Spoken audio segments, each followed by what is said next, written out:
बच्चे को गोद लेने की ख्वाहिश पर नामुनासिब रद्द अमल देने वालों पर मतहीरा बरहम। लड़के बड़े और समझदार हो जाएं, वो बढ़ती उम्र के साथ चाचा मामा बनते जाते हैं, मगर न जाने क्यों बेवकूफ़ी का मुजाहरा करते हैं।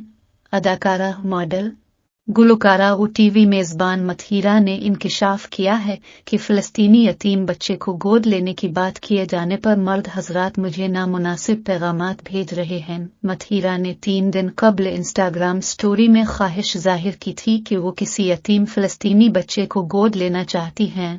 उन्होंने कहा था कि वो किसी ऐसे फ़लस्तीनी बच्चे को गोद लेगी जिसने अपने वालिदैन और घर को खो दिया हो, और वो ऐसे मुतासिर बच्चे को मोहब्बत देना चाहती है।